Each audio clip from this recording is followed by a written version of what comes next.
전도서 11장 9절로부터 12장 2절까지 우리 한 절씩 교독합니다.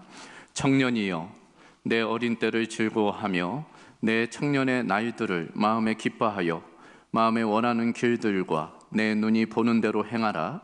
그러나 하나님이 이 모든 일로 말미암아 너를 심판하실 줄 알라. 그런즉 근심이 내 마음에서 떠나게 하며 악이 내 몸에서 물러나게 하라. 어릴 때의 검은 머리의 시절이 다 헛되니라. 너는 청년의 때에 너의 창조주를 기억하라.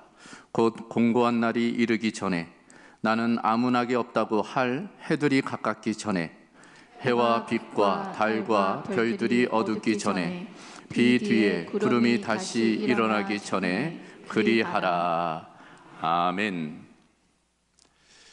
자, 오늘 5월 세 번째 주일을 맞이하게 되었네요. 가정의 달 중에 오늘은 청년 주일, 또 교사 주일입니다. 5월을 맞아 우리가 새로운 시리즈 말씀을 함께 나누고 있어요. 인생의 계절들이라는 전체 주제를 가지고 우리가 말씀을 살펴보고 있습니다. 현수막에 있는 것처럼 우리의 인생을 하나의 나무로 상징을 하고 봄, 여름, 가을, 겨울, 우리 인생의 계절들을 하나씩 지금 살펴보고 있는 것입니다.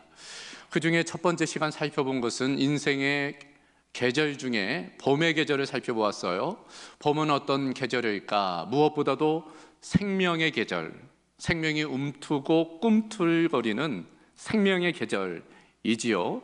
더불어 봄은 가능성의 계절이에요. 무엇이라도 가능한 계절, 그 계절이 바로 봄의 계절입니다. 반면 봄은 위기의 계절이라는 거예요. 아무래도 새순, 연약하고 그렇기 때문에 쉽게 상처받고 심지어는 죽을 수가 있어요. 그런 위기의 계절이라는 것입니다. 자, 지난 시간에는 이제 어버이 주일이었어요. 그래서 좀 뛰어넘어서 인생의 계절 중에 겨울을 먼저 함께 살펴보았습니다. 첫 번째, 겨울이 어떤 계절인지 그 이해가 필요하다라고 말씀을 드렸습니다. 겨울은 상실의 계절, 기억력도 감토되고 신체 능력도 약화되고 이모저모 이제 상실의 계절이에요. 더불어 역할 전이의 계절입니다. 그간에는 주도적이고 적극적이었던 것이 이제는 좀 수동적이고 수세적일 수밖에 없어요. 부모와 자녀의 입장이 좀 바뀌게 됩니다. 그러다 보니 이 겨울 시즌에는 정서적으로 좀 불안하게 돼요. 괜시리 우울해지고 권태감도 있고 열등감, 좌절감, 이런 것들이 생기게 되는 것입니다. 하지만 이 겨울이라는 것이 다 부정적이지만은 않다는 것, 긍정적인 면도 있다는 것. 바로 이 겨울은 기회의 계절이기 때문입니다. 그간의 삶의 경험들이 있잖아요. 삶의 지혜들이 있습니다. 그래서 그때 이제 부모로서, 할아버지 할머니로서 그 지혜를 일깨울 수 있는, 경험을 잘 활용할 수 있는 기회의 계절이기도 합니다. 그 겨울에 우리가 잘 준비한다는 것이 필요하다는 거예요. 개미와 배짱이 이야기를 통해서 알듯이 겨울을 잘 준비해야지 겨울을 잘 날 수가 있습니다. 어떤 준비가 필요할까? 무엇보다도 건강, 유병장수보다는 무병장수할 수 있도록 될 수 있으면 건강관리 잘 하는 게 필요하고, 무엇보다도 은퇴에 대한 준비도 필요하다라는 거예요. 그 은퇴에 대해서 마음의 준비가 필요해요. 여유로운 시간을 어떻게 활용할지, 또 집은 어디서 지낼지, 뭐 이런 준비들이 필요한 것입니다. 그러나 가장 중요한 준비는 어떤 준비라고요? 영혼에 대한 준비, 죽음에 대한 준비가 필요해요. 천국에 대한 준비가 있어야 되는 것입니다. 결국 이 겨울이라는 시즌은 완성의 계절입니다. 그래서 성품적으로도 완성을 이루어야 되고, 관계적으로도 불편한 관계들이 있다면 그 모든 관계들을 좀 잘 풀어내는 거예요. 신앙적으로도 더욱더 완숙한 삶의 모델로서, 신앙의 모델로서 이제 미래 세대를 세우는 게 필요한 것입니다. 겨울에 대한 내용이었어요.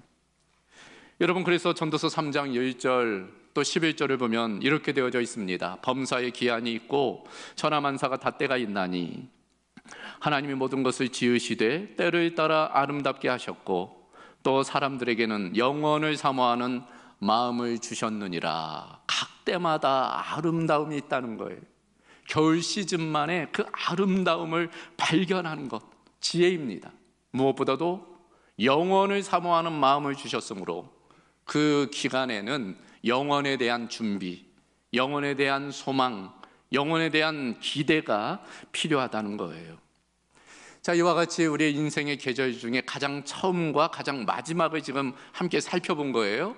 이제 두 가지가 남았습니다. 바로 여름과 가을인데 그 내용을 이제 채워나가게 됩니다. 오늘 인생의 계절들 중에 순서에 따라 여름을 함께 살펴보게 되는데 마침 오늘이 청년주일이네요. 청년주일. 그래서 또 이 말씀이 또 필요한 우리 청년들, 젊은이들도 있겠고 또 그 청년을 자녀로 둔 우리 부모도 있겠고 또 우리 공동체가 또 그런 젊은이들을 또 잘 품어야 되기 때문에 이 말씀에 귀 기울여야 될 줄로 믿습니다. 자, 여러분 어떻게 여름을 좀 좋아하세요? 여름을 어떻게 좋아하십니까? 고개를 절레절레 흔드는 분도 계시는데 제가 물어봤어요. 구역자 모임 때. 그랬더니 한 권사님께서 그런 말씀을 여름이 좋다고. 그 이파리가 아주 청록으로 물드는 그 녹음 짙은 숲을 보는 즐거움이 있다고. 반면 여름을 싫어하시는 분도 계시더라고요. 무덥고 습하고 그래서 여름이 싫다고. 자, 그런 측면에서 먼저 이 여름에 대한 이해가 좀 필요할 것 같아요. 그래서 첫 번째, 이 여름에 대해서 좀 알아보려고 합니다. 다른 시즌, 다른 계절과 마찬가지로 양면성이 있어요. 모든 것이 긍정적이지만은 않습니다. 부정적인 것도 있고 또 긍정적인 것도 있고 그 양면성을 다 안다는 것이 필요합니다. 여름은 어떤 계절일까? 세 가지로 말씀을 나누려고 해요. 먼저 여름은 성장의 계절입니다. 그래요. 여름은 만물이 성장하는 계절이죠. 모든 생명이 이제 활기차게 성장해 나가요. 봄에 씨 뿌렸던 것들이 봄을 지나고 이제 움트고 새싹이 돋아난 다음에 본격적으로 성장하는 것은 여름입니다. 여름에 강렬한 태양빛 아래 이 나무들이 잘 자라게 돼요. 잎이 무성해지고 줄기가 더욱더 튼튼해지고 어느 시점에는 이제 열매가 맺히기 시작해요. 열매의 모양을 갖추기 시작합니다. 그렇기에 인생의 계절에 있어서 여름도 성장의 계절입니다. 우리가 신체적으로 이때 완전하게 자라잖아요. 근육이 강화됩니다. 신체 능력이 최고조로 달하게 돼요. 지식이 축적되고 관계의 지경도 넓어져요. 실제적으로 이때가 언젠가 청소년기를 좀 지나서 본격적인 것은 청년기, 그리고 장년 초기 정도, 나이로 따지면 10대 후반에서부터 한 30대 후반이나 40대 초반까지 정도가 인생의 여름 시즌이라고 볼 수 있겠습니다. 영적으로도 마찬가지예요. 영적으로도 여름은 성장의 계절입니다. 한참 영적으로 도약하게 되죠. 성장하게 됩니다. 신앙의 깊이와 높이와 넓이가 확장되는 시기, 바로 이 여름 시즌입니다. 그러므로 만약 이때 성장하지 않으면 어떻게 될까요? 그러면 문제예요. 가을에 열매를 맺을 수가 없습니다. 겨울을 평안하게 보낼 수가 없어요. 그래서 이 여름이 중요해요. 그래서 성경적으로 보면 봄의 신앙, 어린아이의 신앙이 중요하다는 것, 봄의 계절을 다루면서 함께 살펴보았잖아요. 그 순수성, 그 유연성이 필요하다는 것 함께 말씀을 나누었지만 성경적으로 볼 때 그것만 있는 게 아니에요. 어린아이 신앙에 대한 경계도 나와 있습니다. 어린아이 신앙으로 머물러서 안 된다는 것을 성경은 또 강조해요. 이를테면 고린도전서 14장 20절을 보면 형제들아 지혜에는 아이가 되지 말고 악에는 어린 아이가 되라. 지혜에는 장성한 사람이 되라. 어린 아이가 돼서는 안 된다는 거예요. 장성한 사람이 되어야 된다는 것입니다. 고린도전서 13장 11절에도 내가 어렸을 때에는 말하는 것이 어린 아이와 같고 깨닫는 것이 어린 아이와 같고 생각하는 것이 어린 아이와 같다가 장성한 사람이 되어서는 어린 아이의 일을 버렸노라. 때가 되면 그 어린 아이적 일들은 버려야 된다는 거예요. 히브리서 5장 12절 이하에서도 때가 오래되었으므로 너희가 마땅히 선생이 되었을 터인데 너희가 다시 하나님의 말씀의 초보에 대하여 누구에게서 가르침을 받아야 할 처지이니 단단한 음식은 못 먹고 젖이나 먹어야 할 자가 되었도다. 이는 젖을 먹는 자마다 어린 아이니 의의 말씀을 경험하지 못한 자요 단단한 음식은 장성한 자의 것이니 그들은 지각을 사용함으로 연단을 받아 선악을 분별하던 자들이니라.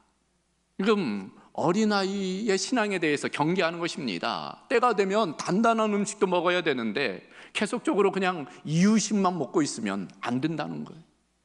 그러니까 신앙이 자라야 되잖아요.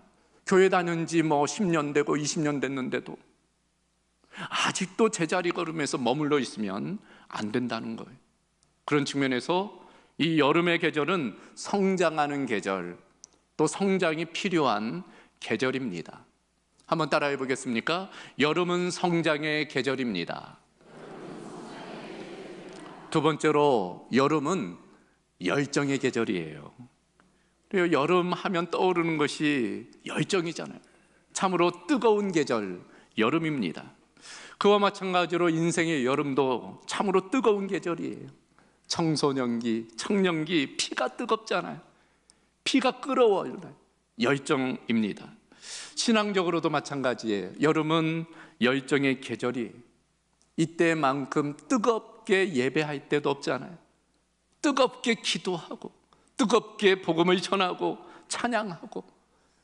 그래서 제가 가끔씩 우리 청소년 집회, 청년 집회 가보면 놀랄 때가 있어요. 나도 저런 때가 있었는가 싶을 정도로 아이들이 2-3시간 집회하는데 앉아있지도 않고 서서 방방 뛰어요. 막 땀을 팥죽처럼 흘리면서 그렇게 뜁니다. 열정이죠. 그 열정을 보입니다. 이때는 섬기고 봉사하는데 최선을 다하는 계절이라고 할 수 있어요. 돌이켜보니까 저도 그랬더라고요. 저도 고등학교 졸업하자마자 교회학교 교사가 되었어요. 그래서 아이들을 가르쳤습니다. 찬양팀이 되어가지고 찬양을 인도했고, 그때 여름만 되면 미자립교회 가가지고 성경학교 개최해주고 축호전도 하고 그랬던 기억이 있어요. 그렇게 뜨겁게 그 여름 시즌을 보내다가 이제 신학도 하고 지금 이렇게 목사로서 또 사역을 감당하고 있는 것입니다. 누구에게나 그런 여름 시즌, 신앙이 타오르는 여름 시즌을 겪는 거예요. 그것이 바로 여름의 계절입니다. 그래서 시편 110편 3절에 보면 주의 권능의 날에 주의 백성이 거룩한 옷을 입고 즐거이 헌신하니 새벽 이슬 같은 주의 청년들이 주께 나오는도다. 새벽 같은 주의 청년들, 그들은 즐거이 주님께 헌신하는 사람들이라는 것입니다. 그것은 나이와 무관해요. 신체의 나이가 무관합니다. 영적인 나이, 영적인 그 열정을 가지고 그 여름을 보내야 되는 것입니다. 한번 따라해 보겠습니까? 여름은 열정의 계절입니다. 한 가지 더, 여름은 어떤 계절일까? 여름은 도전의 계절이에요. 그래요.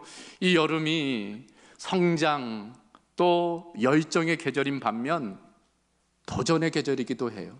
여름의 긍정성도 있지만 부정적인 것이 있습니다. 참으로 여름에 싱그러운 날씨가 있기도 하지만 때때로는 폭우가 몰아치고 떼약빛이 내리치는 참으로 까다로운 계절이기도 해요.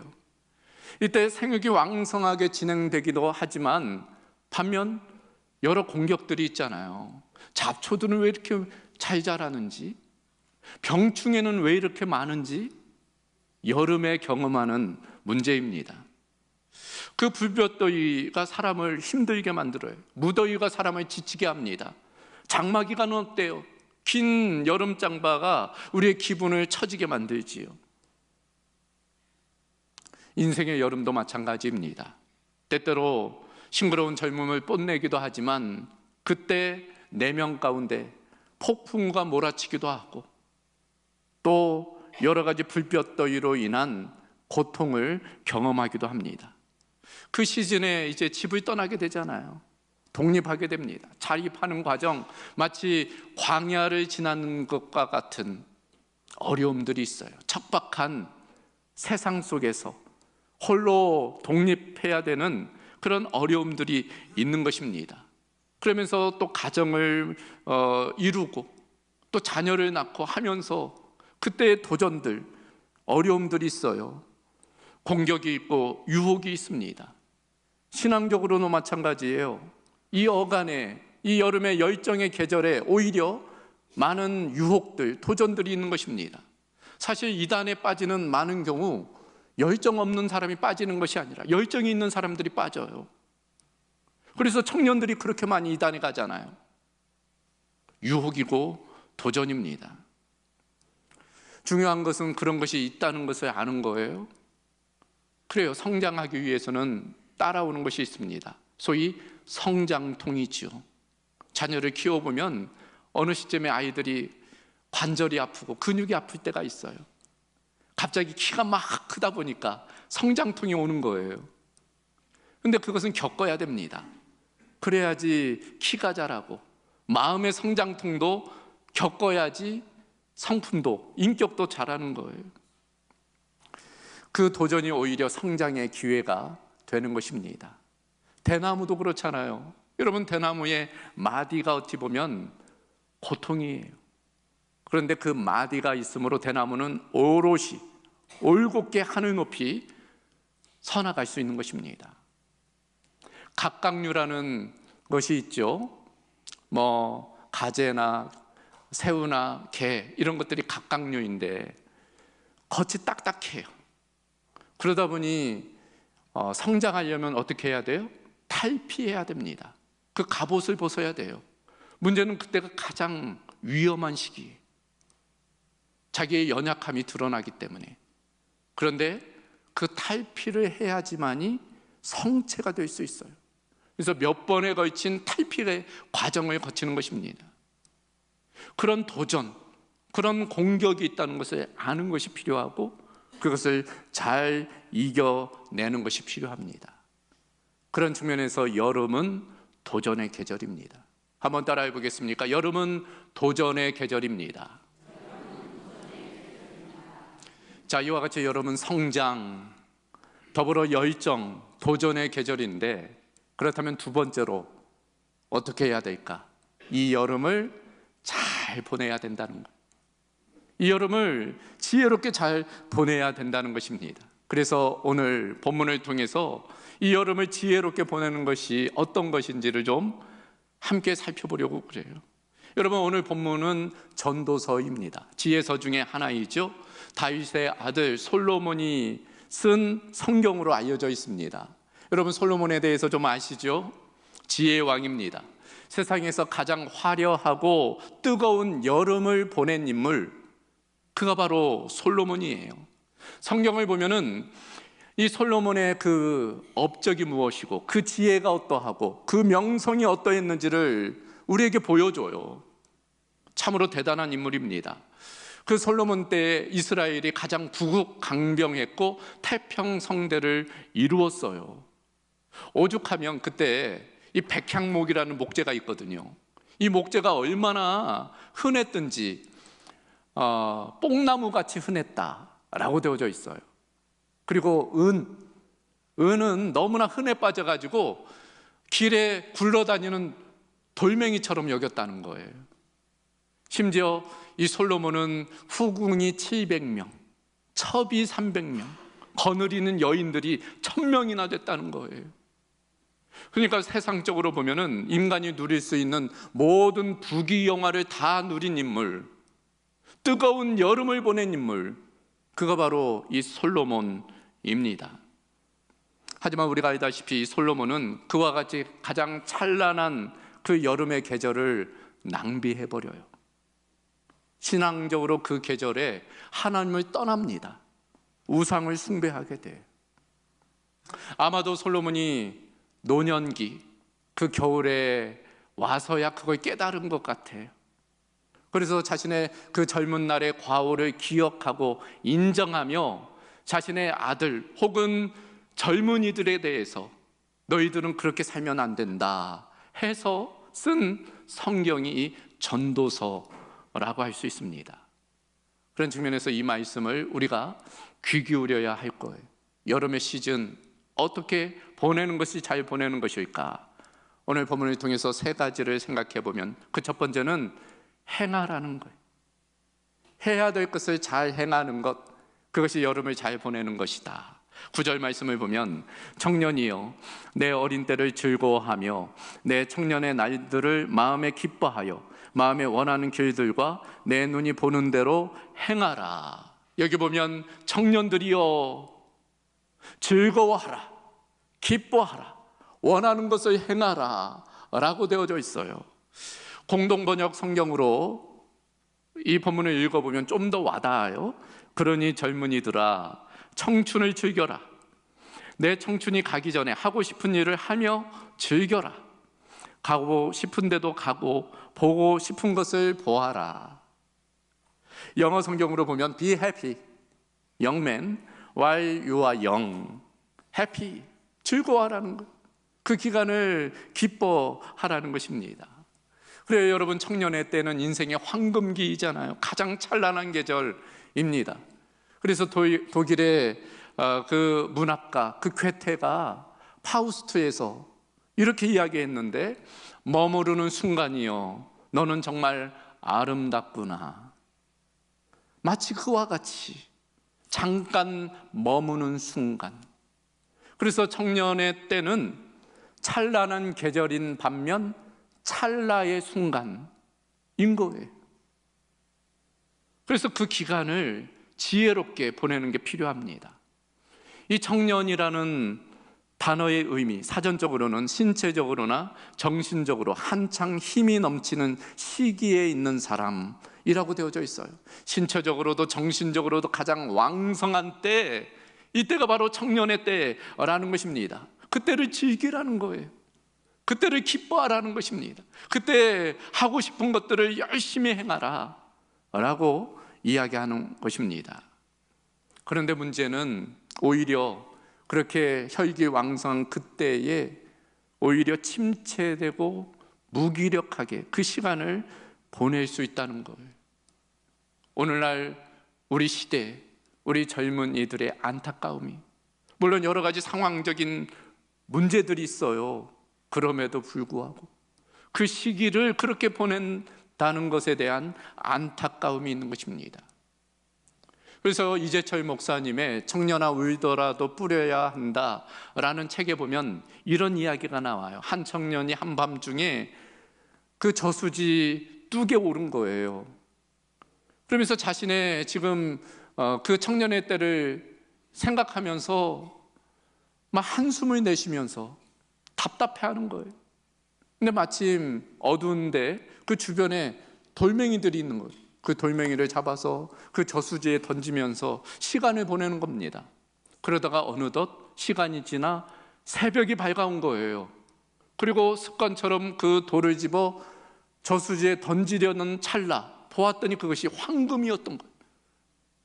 황금이 그 주변에 널려있는 것도 모르고 그것을 밤새 그냥 던져버렸다는 것입니다. 무슨 의미예요? 청년의 그 황금기를 허비할 수 있다는 거예요. 그 시간을 잘 활용해야 되는데 그러지 못하고 그 시간을 버릴 수 있다는 것입니다. 그래서 오늘 9절 다시 보면 청년이여 내 어린 때를 즐거워하며 내 청년의 날들을 마음에 기뻐하여 마음에 원하는 길들과 내 눈이 보는 대로 행하라 권면하고 있는 것입니다. 즐거워하고 기뻐하고 누리고 시도하고 자신의 최선 열정을 쏟아 내야 된다는 것입니다. 그런 의미에서 누군가 그런 이야기를 했어요. 청춘이 범할 수 있는 가장 큰 죄는 아무것도 안 하는 죄이다. 아무것도 안 하는 것만큼 청년의 문제가 없다는 거예요. 젊음이 있잖아요. 건강이 있어요. 아직 시간이 있고 얼마든지 할 수 있는 힘이 있어요. 그러므로 도전도 하고 노력도 하고 시도도 하고 실패해도 다시금 일어날 수 있는 기회가 있는 때가 이 청년의 때이잖아요. 그래서 위대한 현대무용가 마사 그레이엄도 그런 이야기를 했어요. 젊은이만이 범할 수 있는 가장 큰 죄악은 평범해지는 것이다. 이때는 무엇이라도 도전할 수 있는 기간이기 때문에 그것을 위해서 열정을 쏟으라는 것입니다. 여러분, 신앙적으로도 마찬가지예요. 이때는 가장 열정적으로 신앙할 때입니다. 신앙생활을 할 때예요. 예배도 열정적으로, 훈련도 열정적으로, 전도도, 섬김도, 교제도. 말씀드렸죠? 이것은 그저 인간의 나이가 아니라는 것. 나이가 많든 적든 관계없어요. 우리는 신앙의 여름의 계절을 그와 같이 보내야 되는 것입니다. 여러분, 마태복음 25장, 소위 종말장, 세 가지 비유가 나오는데 그 중에 하나가 달란트 비유예요. 5달란트, 2달란트 맡은 자는 주인에게 칭찬을 받아요. 반면 1달란트 맡은 자, 주인에게 책망을 받습니다. 그 이유가 뭐예요? 받은 바 그 달란트를 사용하지 않고 땅에 묻어둔 거예요. 그것에 대해서 주인이 엄하게 책망합니다. 이 악하고 게으른 종아, 우리에게 주어진 달란트, 그것을 우리가 마음껏 사용해야 되는 거예요. 10여 년 전 소천했던 그 방지일 목사님, 그래서 이렇게 말씀하셨습니다. 나는 녹슬어 없어지기보다는 닳아서 없어지기를 원한다. 사용하지 않아 녹이 덕지덕지 쓴 상태로 죽음을 맞이하기보다는 열심히 주님의 영광을 위해 자신의 삶을 사용함으로 닳아 없어지는 그런 삶을 꿈꾸었던, 우리가 그런 의미에서 신앙의 여름의 시즌을 잘 보내야 할 것입니다. 하나님께 영광을 올려드릴 수 있도록 해야 할 것들을 하는 은혜가 우리 모두 가운데 있기를 주님의 이름으로 소망합니다. 두 번째는 하지 말아야 된다는 것. 하지 말아야 될 것은 하지 말아야 된다는 것입니다.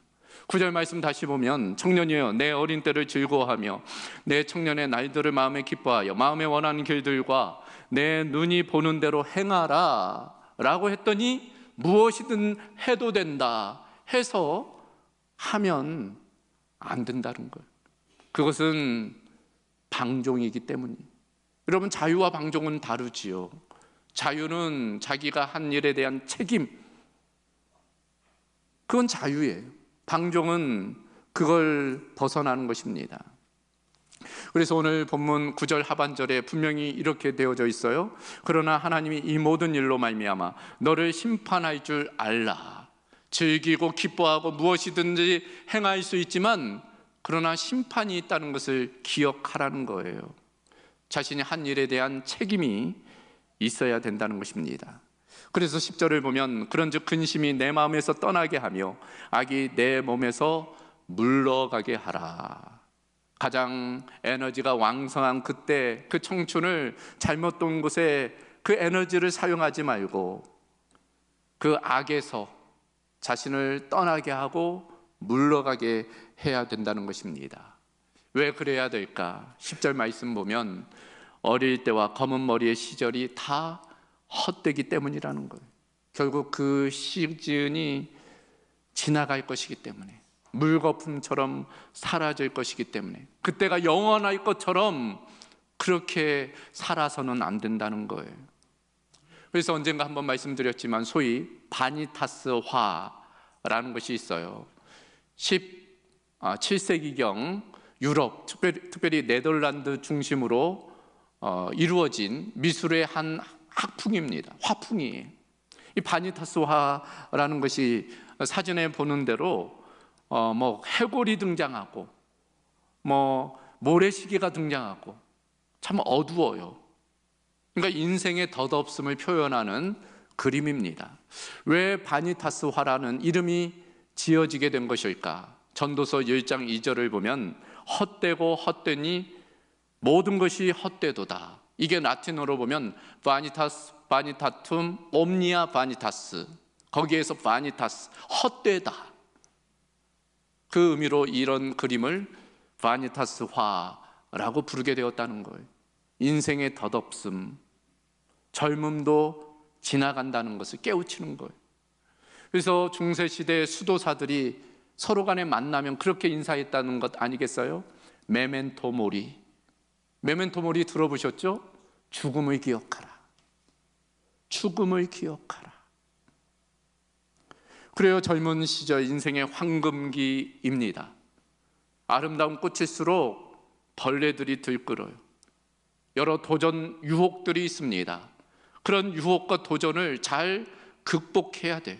하지 말아야 할 것은 하지 않는 것, 그게 지혜입니다. 그런 측면에서 여름 시즌에 하지 말아야 할 것을 하지 않는 은혜가 우리 가운데 있어야 할 것입니다. 마지막 한 가지 더 생각해 보면, 그렇다면 어떻게 그럴 수 있을까? 어떻게 우리가 해야 할 것을 하고 하지 말아야 할 것을 하지 않을 수 있을까? 오늘 솔로몬의 교훈은 기억하라는 거예요. 기억하라. 누구를? 창조주 하나님을. 그래서 1절을 보면 너는 청년의 때 너의 창조주를 기억하라. 곧 공고한 날이 이르기 전에, 나는 아무 낙이 없다고 한 해들이 가깝기 전에, 해와 빛과 달과 별들이 어둡기 전에, 비 뒤에 구름이 다시 일어나기 전에 그리하라. 때를 놓치지 말고 아직 기회가 있을 때 그 기회를 붙들어야 된다는 거예요. 창조주를 기억하라. 여호와 하나님을 기억하라 라고 말씀하고 있어요. 그래야지 할 것들을 하고 하지 말아야 할 것들을 하지 않게 된다는 것입니다. 여러분, 요셉을 아시죠? 요셉 우여곡절 끝에 애굽에 이제 보디발의 집에 총무가 되었어요. 그래도 이제 좀 살만하게 된 거예요. 이제 좀 안정기에 접어든 겁니다. 그런데 어느 날 이 보디발의 아내가 유혹을 하잖아요. 같이 잠자리에 들자. 이때 이 요셉의 나이가 어느 때예요? 한참 피가 들끓는 청년의 때입니다. 그렇게 한다고서 손해볼 게 없어요. 누가 아는 사람도 없습니다. 두 사람만 입 닫으면 좋은 기회예요. 그런데 어떻게 합니까? 그것을 뿌리쳐요. 그 유혹을 물리칩니다.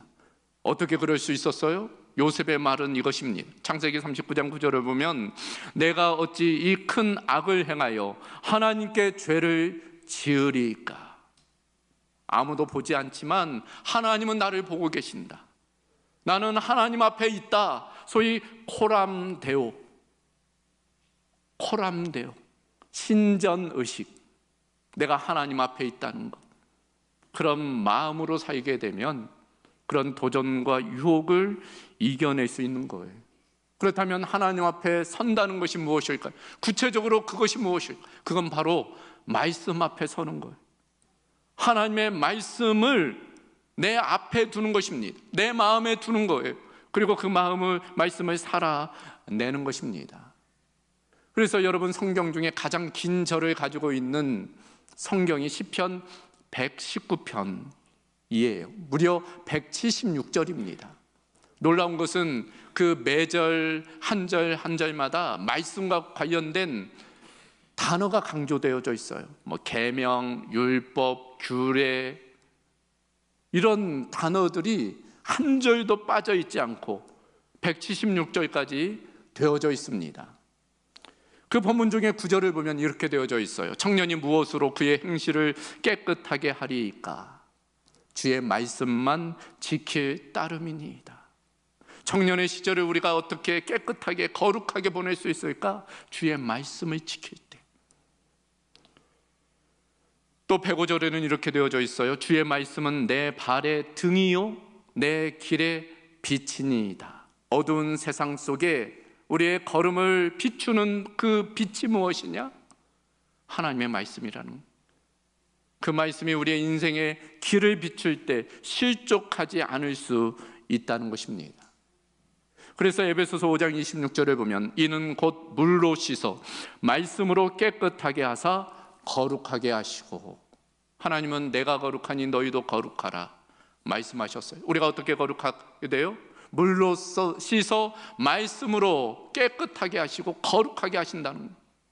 하나님의 말씀이 우리 안에 충만할 때, 우리가 그 말씀대로 살아갈 때 우리가 가장 지혜로운 찬란한 여름을 보내게 되는 것입니다. 그런 말을 해요. 오늘날 이스라엘 사람들, 유대인들 참 세계적으로 영향력이 있죠. 그러나 알다시피 유대인들은 참 험난한 시간을 보냈어요. 수천 년 동안 나라 없는 삶을 살았습니다. 그랬던 그 이스라엘 유대인, 어떻게 그럴 수 있었을까? 그 유월절을 지켰기 때문이라는 거예요. 그런데 그런 이야기를 합니다. 유대인이 유월절을 지켰는가? 유월절이 유대인을 지켰는가? 그들이 유월절을 생명처럼 지키다 보니까 오히려 유월절이 그들을 지켜줬다는 거예요. 저는 그것을 우리의 상황에 비추면 이렇게 이야기하고 싶어요. 우리가 말씀을 지키는가? 하나님의 말씀이 우리를 지키는가? 내가 하나님의 말씀을 지키는 것 같지만 결국에 보면 그 말씀이 나를 지키는 거예요. 우리의 가정을 지키는 겁니다. 우리의 공동체를 그 말씀이 지켜주는 거예요. 창조주 하나님을 기억해야 될 줄로 믿습니다. 하나님의 말씀을 기억하며 그 말씀을 살아내야 할 것입니다. 그런 은혜가 우리 모두 가운데 있기를 주님의 이름으로 소망합니다. 오늘 말씀을 정리합니다. 인생의 계절 중에 오늘 여름의 계절을 함께 살펴보았어요. 여름은 어떤 계절일까? 여름은 성장의 계절, 열정의 계절, 반면 도전의 계절입니다. 그런 측면에서 양면성이 있어요. 그 여름을 우리가 잘 보내는 것이 필요합니다. 어떻게 보내는 것이 가장 잘 보내는 것일까? 무엇보다도 여호와를 기억하는 것, 하나님의 말씀을 기억하는 겁니다. 그리고 그 말씀에 따라 행할 것을 행하고 하지 말 것을 하지 않을 때 그 여름의 시즌을 가장 아름답게 보내게 되는 줄로 믿습니다. 저와 여러분 가운데 이런 은혜가 있기를 주님의 이름으로 소망합니다.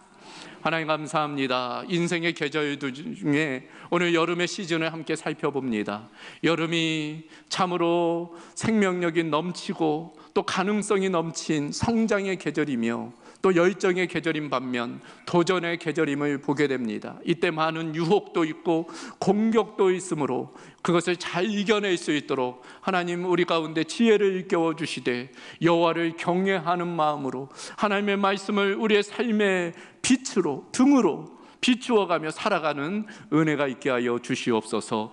모든 것 주께 의탁하오며 우리 주 예수 그리스도의 이름으로 기도하옵나이다. 아멘.